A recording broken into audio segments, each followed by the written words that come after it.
noise!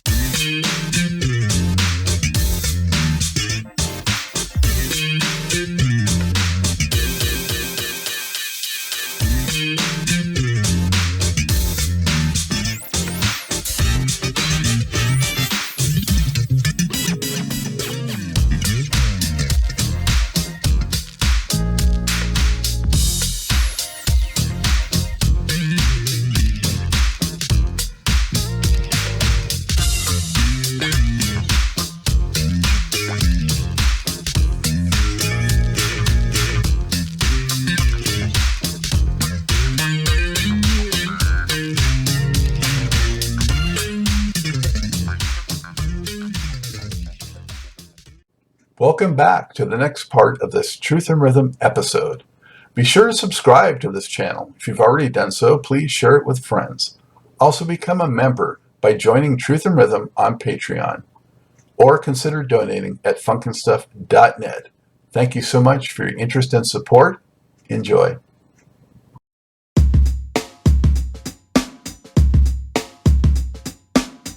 Hey, before we get started with today's show, I just want to draw your attention to new merchandise. Funkin' Stuff and Truth and Rhythm designs are in, and they look pretty darn cool.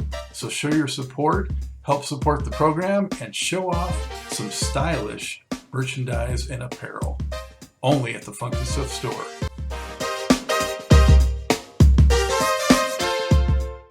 That first record, though, I really like. Forgive me if I don't say these fish names correctly. That's fine. I still can't spell them right. Nice. Gigantactus. Gigantactus, I think is how you say it. Yeah. Like a cactus. Okay. Right. And I'm not a fisherman, so. Me neither. I eat them, but yeah. I don't even eat them, but okay. Barrel Eye, real funky. Brings to mind for me like a shaky ground kind of funk, you know? Cool. All right. Right on. Which is always a good thing. Yeah. Yeah. Got that. The mid-tempo stomp is always a good place to live. Yes. So. Yes.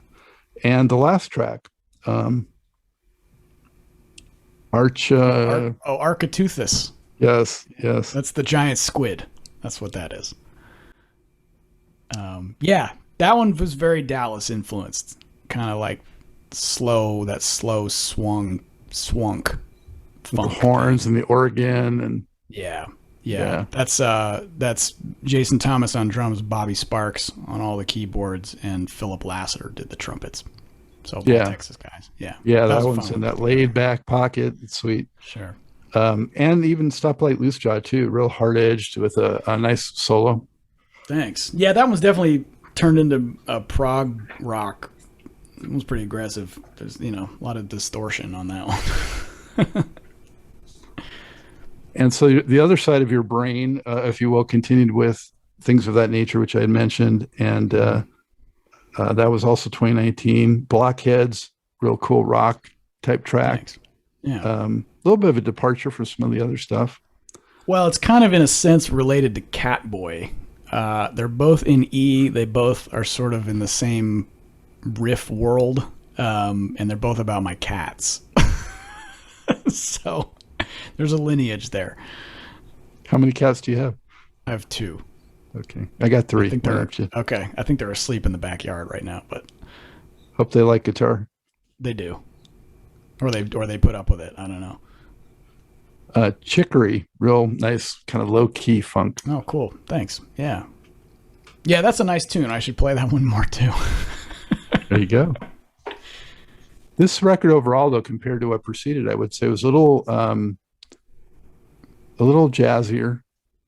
Yeah, I think in a sense it might be a little more open sounding.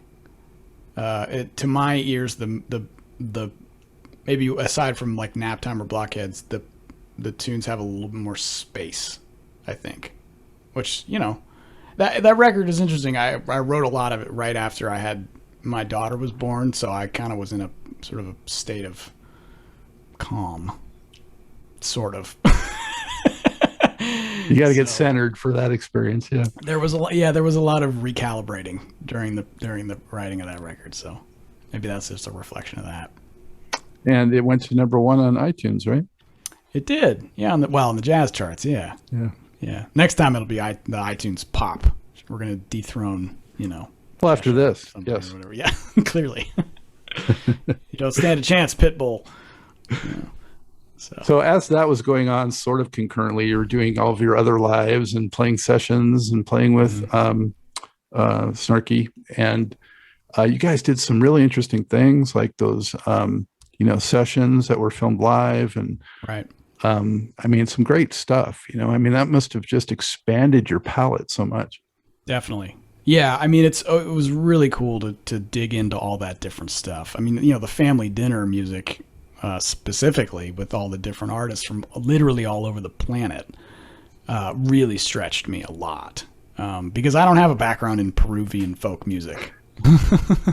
But if Susana Baca wants to come and do a song, I got to figure out how to play behind her, and so that was really cool, learning all that music. And every Snarky Puppy thing is a new adventure, and I'm always a better musician as a result of each one of those things.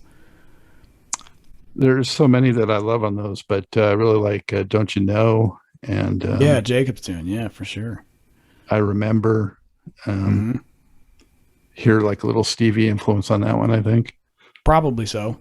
Yeah, that's a neat song. That was a hard tune. A lot of chords in that song. So, Gone Under, and Too Hot to Last. Some great vocals on those tracks too. So, oh yeah, every singer is awesome on that stuff. How different for you actually playing with singers? Not different at all. It's very easy for me to put on the sideman hat, and like I said before, it's like, even when I'm playing my own stuff, it's the goal is that the song sounds great and the performance sounds great. So whatever I need to do to make that happen is what I'm going to do.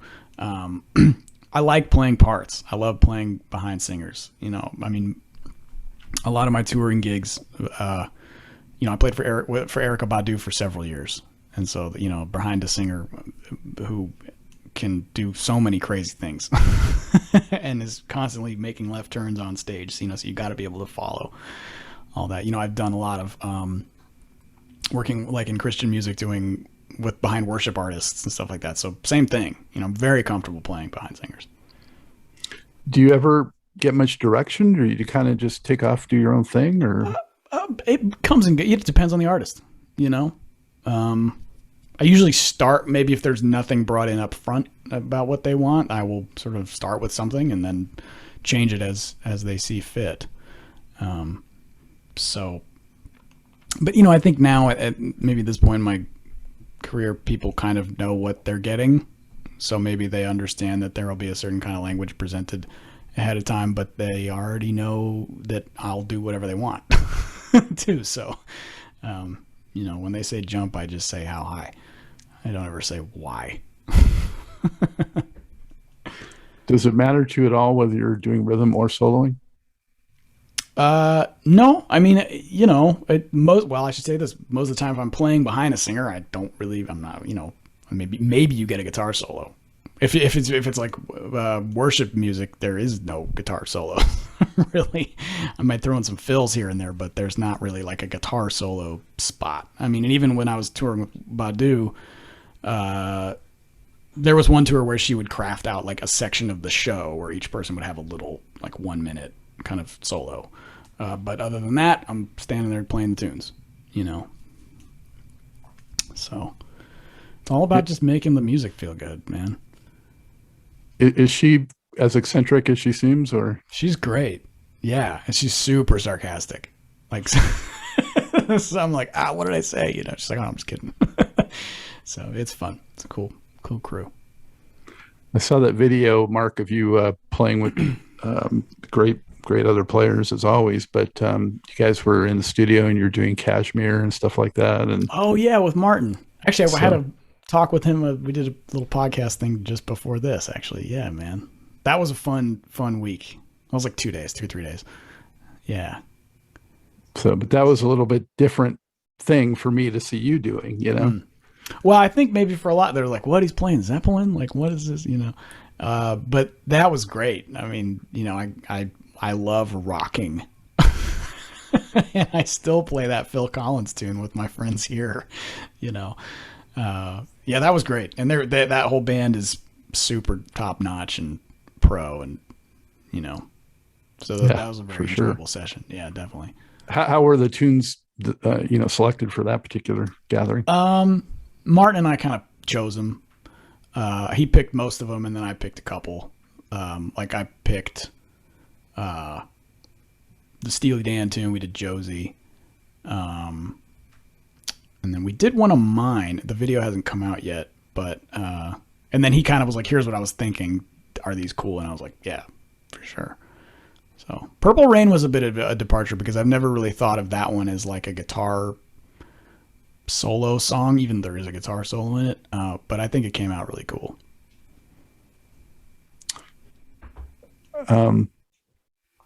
What has been your greatest thrill on stage?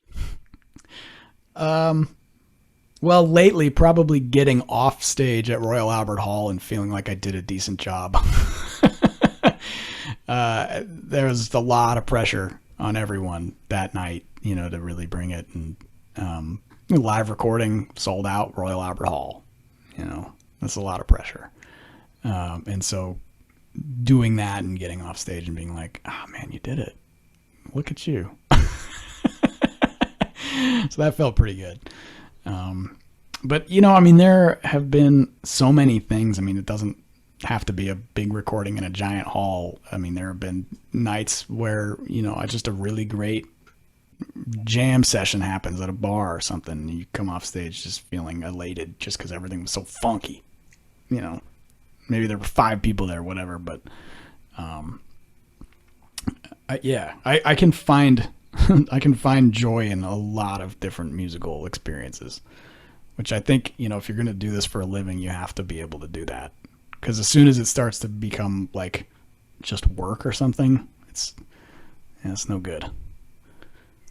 What about in terms of another player or musician that maybe, it's just a thrill to be on stage with them? Sure. Playing with Charlie Hunter has always been really fun. Gosh, who else? I got to play with John Mayer a while back. That was really fun. And a surprise. I didn't know he was going to show up, but he was friends with the band leader, and I was with Bob Reynolds, sax player. They used to play together, so Bob invited him out and we all played together, and that was really great. Man, gosh, there's so many. I know now I can't even think of all the people. Dang. I wish you'd ask me that ahead of time. Well, keep in the back of your mind for the next few minutes as we talk. Yeah. Is there anyone that leaps to mind that you hope to be able to work with? Oh, I got another one. Eric Gales was always joy to play with. We played together a couple times, and man. He's one of my favorites, Mark. I'm seeing him on Friday. Oh, great. Tell him I said hello. He's just the best. He's incredible. Yeah. So, sorry, I interrupted. What? I was no, that was good. I'm glad you brought him up since I'm seeing him in 3 days. But now I was asking, is there anyone out there? I'm sure there is, but who might it be that you would just flip over getting a chance to play with? Probably D'Angelo. I think that would be a fun one. I'd always love to play. Well, and his bass player, Pino Palladino. I've always wanted to play with him. I'd love to play guitar with Lukather, in the same room or on the same stage. Drummers like Bernard Purdy, I think would always be really fun to play with. Gosh. Of course I'd want to play with Stevie Wonder, who wouldn't? George would be fun. George Clinton would be fun to play with. Damn, man. I'll back up Sammy Hagar. I think that'd be super rad. Down in Cabo, playing tunes. Or David Lee Roth, you know what I mean? I've always wanted to play with Steve Perry from Journey. I think that'd be really cool. But yeah, oh gosh, the list could go on forever. Yeah. You mentioned Lukather. So, how did you get him on the new record? Man, I just emailed him. We've been buddies for a while, just keeping in touch and texting and what have you. And he's just a cool cat. He's just one of the dudes. And by the time that tune came up to kind of finalize, I had already amassed quite a collection of my friends to come play stuff on it. And so I just thought, I was like, man, this is like a fastball down the middle track for someone like him. Why don't I just get him to do it? Because I was going to play the solo myself, but I was like, I got all these guest soloists. What's a guest? Let's get a guest guitar solo. And so I just emailed him. He was like, yeah, absolutely. Send it to me. So that track's a blast, with the Thanks, horns man. and everything. Yeah. I mean, it's a fun one. I'm really happy how that came out. Yeah, the whole record. Congratulations on it, Mark. Thanks. Appreciate it. Thank you. Baritone Sessions Volume 2 came out like 2 months ago, maybe? Right? April 16th. Yeah, so not too far along.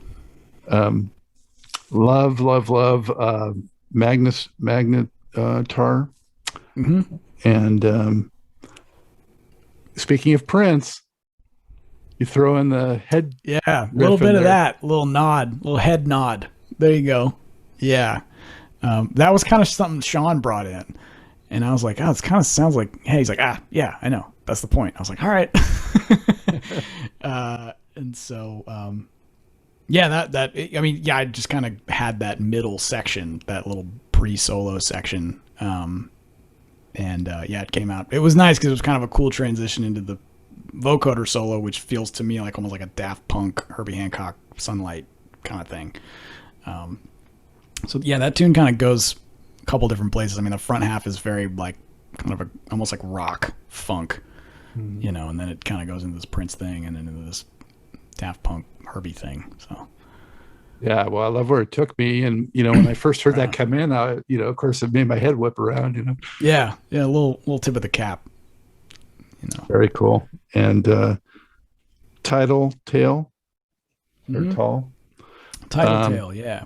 I really like sort of like the chicken scratchy kind of funk thing on that.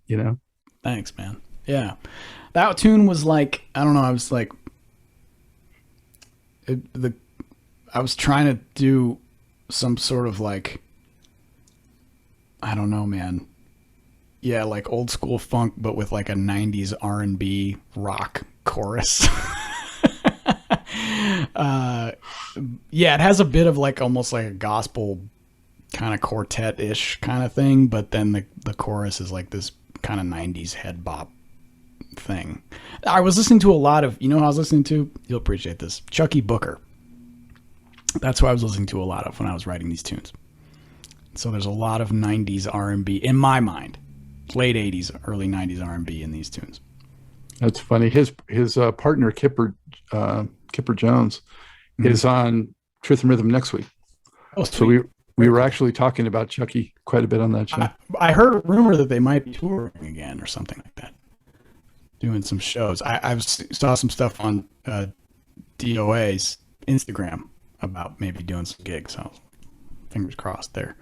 Yeah, I think, now that the pandemic's lifting, we're going to see a lot of folks coming out that maybe hadn't worked together before. I mean, it's changed like the mindset, and everyone's so pent up, just wanting everything again. So, right. Yeah, I get it. Speaking of which, how did the pandemic play into, how you approached this project and got it done? Yeah, well, it was going to be recorded the way it was going to be recorded regardless, I think. Just because of the way I write those tunes and the way that they come together, it actually makes sense for me to kind of do it remotely. So that was gonna happen anyway.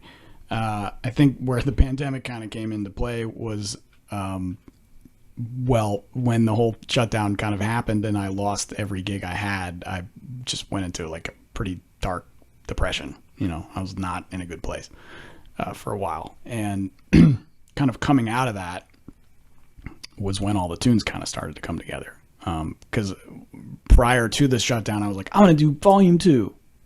Big excitement. And then the world caved in on many fronts. And I was just like, I'm not going to do anything. But how? What am I going to, how's this going to happen? And then, just things change in your life, and my mind started to get clear, and I sort of found rhythm and clarity and whatnot. And this kind of started forcing myself to get the tunes together, and then they just started exploding. So in a sense, kind of like the whole space thing, you know, a lot of those titles are regarding like giant celestial phenomena and explosions and things like that, which to me kind of was the theme of the record. It was like all of a sudden I had this big burst of inspiration and kind of put everything together in like 2 months. Like really writing everything and then getting the recordings together and then getting all my friends involved. And then, you know, kind of, so there is kind of a symbolism of kind of a big burst of inspiration there. So many, I'm glad it happened. I don't know. It could have very well not even have happened. So many musicians I've spoken to, you know, at the beginning of the pandemic and the lockdowns were very depressed early on and had to regroup. Yeah. I'm not alone. But I think coming out of it, and this is part of that wave, we're going to see and experience some great works of musical art that, you know, people dug deep and they were sequestered or whatever. And, you know, some very interesting things are already coming out of that and will continue to, I think. Yeah, I agree. It's yeah, in a strange sense, I think as the music world is kind of righting itself and sort of getting to this way again, you know, we're going to see some really cool stuff. Definitely. Other standouts on this record for me, I mean, the whole thing is great, but Supernova, real slinky kind of swing and groove, and the sax, very cool. Yeah, right. And then it turns into a metal song at the end. But whatever, it's me, of course. Yeah, why not? Happen. Why not? And the Nebulae, real cool strumming funk.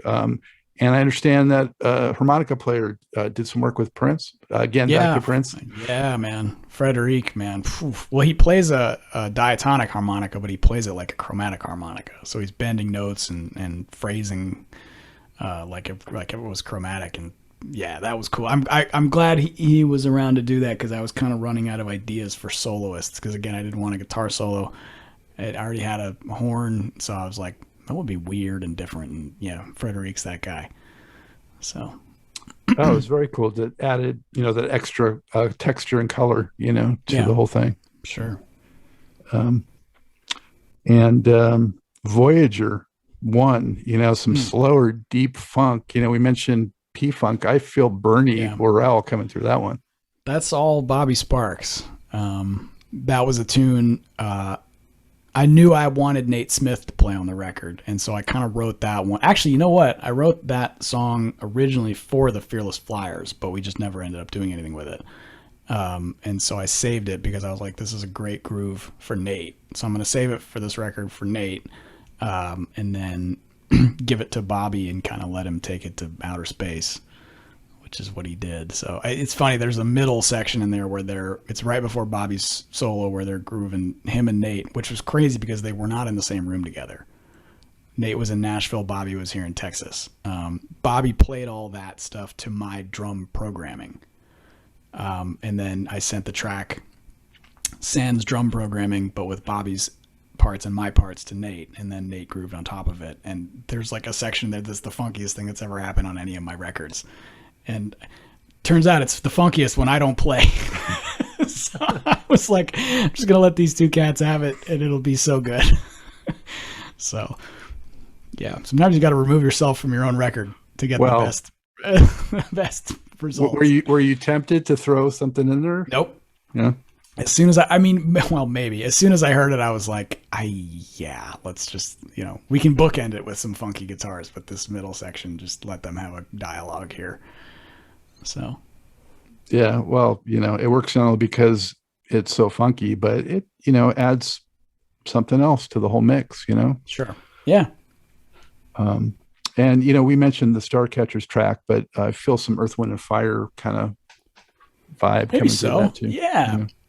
Definitely with the horns, I think, with what Phil did with the horns. That one was kind of like, you know, in my mind, like LA 80s, you know, almost like the Toto thing, but with baritone involved, you know. So it kind of made sense to have Steve be a part of it. But I love shuffles. Each one of my records since, I've got a couple of them. So there's always got to be one shuffle. But But I think that one kind of had like a slicker feel. It wasn't like a Texas shuffle or anything. It was just sort of like a slick LA fusion shuffle thing, you know? Right. So little tip of the hat to the baked potato. Maybe that's what that was. And you got Adam playing on some of this. You know, I wanted to bring up the fact that, you know, Snarky Puppy and what you do and so many of these other guys we've been talking about is part of this fantastic universe of younger musicians who have embraced real instrumentation, real playing, gone back and absorbed funk, fusion, and keeping it alive. And also there seems to be like this, you know, brotherhood. Of course, I'm not limiting it just to guys, but Sure. for lack of another phrase, a brotherhood or affair. Yeah, right. where it doesn't seem that competitive. You know, it seems like a collaborative spirit is so much that runs through it, and everyone working together and doing their own things. And, you know, talking about, you know, not just groups like we've mentioned, but even like Soul Live and Galactic and Ledisi and so many others that are big on the festival circuit. Right. How can you describe and sort of define and explain that? Man, that's a tough one. Well, I think just speaking from personal journey experience, that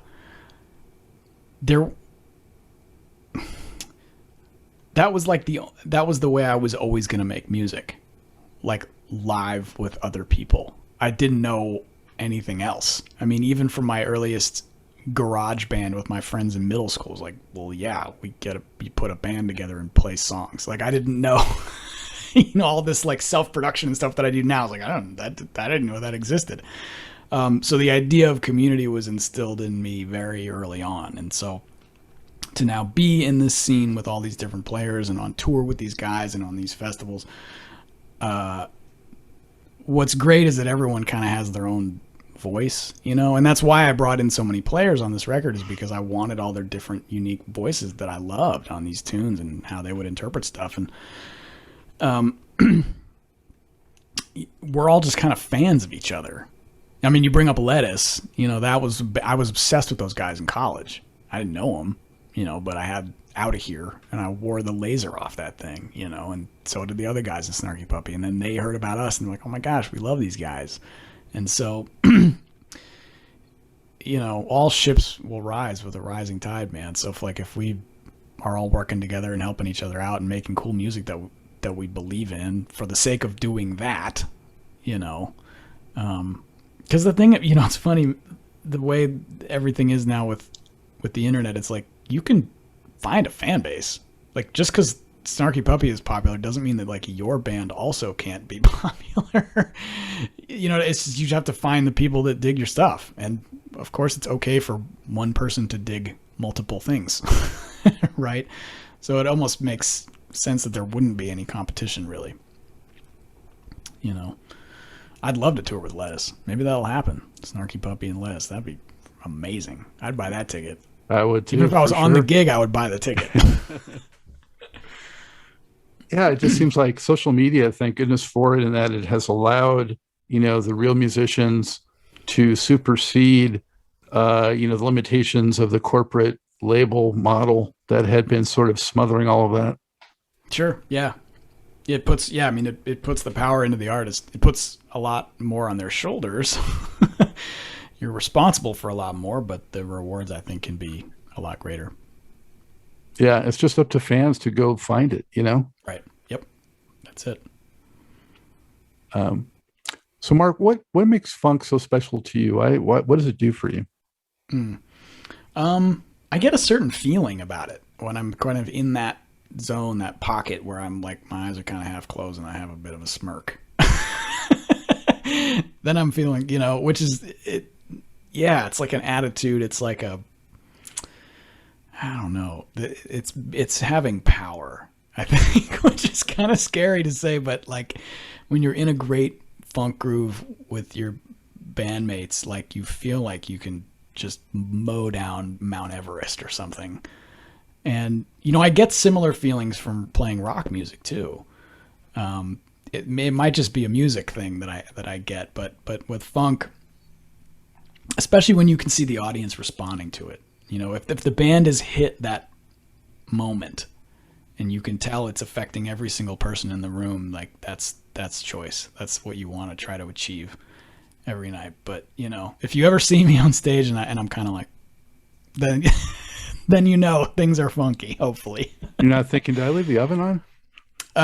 No, but that is a problem I have when I leave the house for the airport. Is I go back, I park the car and go in and check the oven OCD, yeah. A little bit maybe. So yeah. What does typically go through your head, if you can describe it at all, when you're playing a groove, and is it different from when you're playing a solo? Yeah, actually, it kind of is, because I think it maybe. I don't know, I can't speak for every soloist, but sometimes when you solo, you have a tendency to tune out everything around you, which can kind of come back to bite you in the butt sometimes. But I'm working on now kind of finding that place where I'm tuned out, but also still tuned in to what's going on with the band, because if I am, then I'm going to be inspired to play my solos a different way and kind of make them more inclusive of everyone on stage,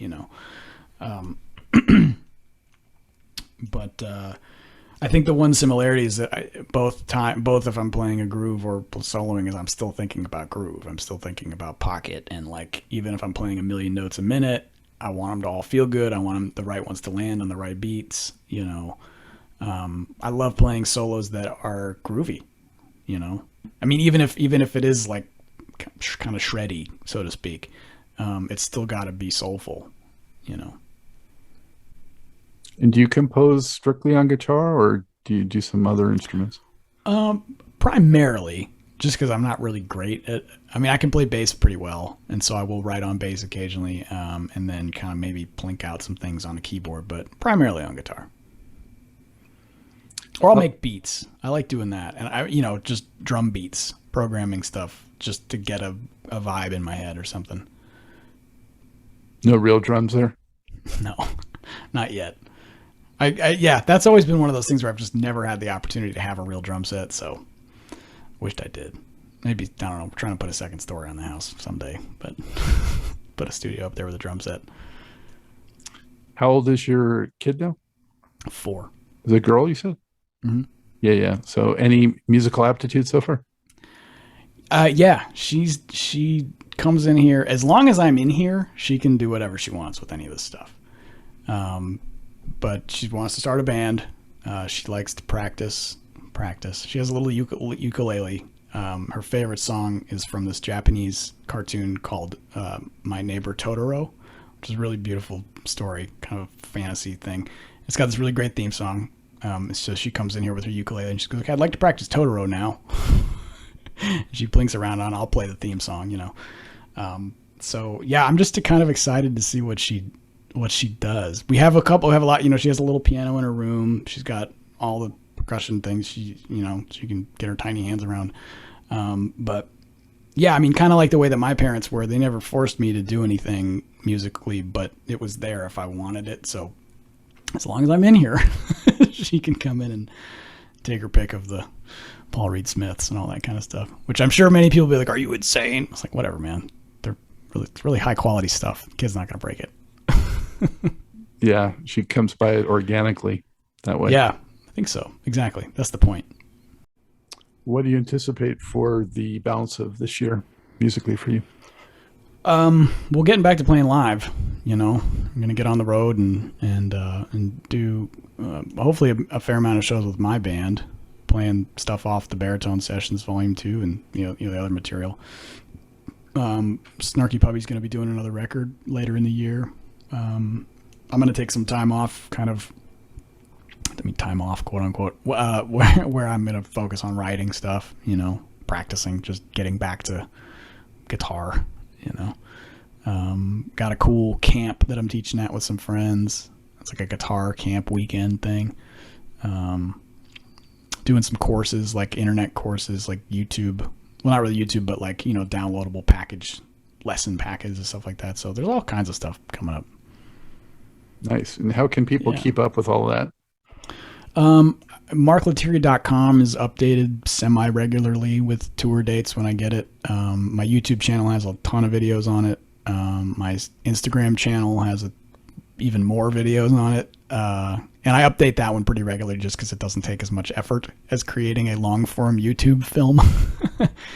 And then I'm on Facebook that I post on too. So I'm on all the socials. I just don't really Twitter very much. I don't know what to do with that. So for other aspiring musicians that are looking to leverage social media, how do you draw a balance between what you give away on social media versus commerce that you're trying to get? Sure. I mean, it's you kind of have to have a happy medium. If you have product of sort, it's usually good to try to, if you can, without it being overt. I mean, sometimes it needs to be overt, but like whatever you're posting should be somewhat transactional. I mean, just as an example, I posted a video on Instagram the other day of a live clip of my band playing a tune, one of mine. It's a guitar, most of it's a guitar solo. And I highlighted the gear that was used, one of which is a signature distortion overdrive pedal of mine. So it's just sort of a hint, not like a buy this thing now, but like, hey, here I am using this thing that I made. If you like it, check it out. But most people probably just see it and go like, hey, that sounded really cool. Scroll on to the next thing, right? So it's all a sort of a process, but the last thing I want to do is like beat people over the head with salesy kind of stuff. But, they understand that this is my living and, if they choose to support, great. If they don't and just want to listen to cool stuff, that's fine too, But I at least make it clear that if people do want to support, it's easy to do so. There's not too many links you have to click before you get something, I guess. So. Yeah, it's changed quite a bit since you took some schooling in marketing, Oh, man. I mean, I'm old enough to remember, like, when MySpace was kind of the only thing and I had a page and I didn't know what the heck to do with it, and that was everything on that thing was for free, I guess, So, yeah, I have no, it's funny. I talk to my friends about this and sometimes they're like, yeah, man, it would have been great if we were like in the 80s. And we're like, well, would it have? I don't know. Like we would have had to have a record deal. And you'd be totally steered. You'd be pigeonholed and steered. Sure. Yeah, probably. There would have been people throwing tons of money at us, expecting it all back. And then if you don't make it back, then what happens, So maybe it wouldn't have been as awesome as I thought it would have been. But 70s or 60s, maybe. Yeah, maybe, but not the 80s. All right. Yeah, maybe 60s, 70s. Who knows? Yeah. I only know what I know in 2021. So here we are. What are you most proud of accomplishing musically so far? I love my last record. I'm excited. I really think it's kick-ass. I listen to it for fun, which is silly. But, yeah, I'm excited about it. You should be. It's phenomenal. And thanks. For those watching, listening, I'll also give you a plug that you did those listening parties for it. Oh, yeah. And those are on YouTube. Cool. And it's cool to hear the behind-the-scenes stories. Well, yeah, I basically tried to answer as many of the questions that I got in my various inboxes, just put them out there. So if you thought about it, it's probably got answered on one of those things. So. Outstanding. Hey, I hope you come to the Carolinas in the near future and I get a chance to see you. It'd be awesome. It was great. This was really fun. Thank you for having me on here. Thanks, Mark. Take good care. Pleasure. Okay. All right. Bye-bye. Good night. I hope you enjoyed this episode of Truth in Rhythm. A big thank you goes out to our guest as well as to you, the viewer and listener. Also, much gratitude to Pleasure for supplying the show's funky opening and closing music. As a reminder, you can always access the complete list of linked shows by episode at funkandstuff.net. I urge you to support this program and receive the extra benefits along with that by subscribing to the Funk and Stuff channel on YouTube and sharing it with funk, R&B, and jazz lovers, joining Truth and Rhythm's membership program at Patreon, submitting a donation at funkandstuff.net, buying Everything is on the One, the First Guide to Funk book at Amazon, shopping at the Funky Things store for cool merchandise at funkinstuff.net, and linking through funkinstuff.net for all of your Amazon purchases. In addition, if you're an artist or anyone seeking proven, results-oriented professional marketing, PR, writing, or editing consultation or production, check out the media services section at funkinstuff.net. Also, I encourage you to drop me a line at scottg@funkinstuff.net. I love the feedback, suggestions, guest requests, appearance and sponsorship inquiries, and just talking about my favorite subject, groove-based music. For now, and as always, this is Scott Dr. GX Goldfine saying, keep on vibing to the rhythm of the one.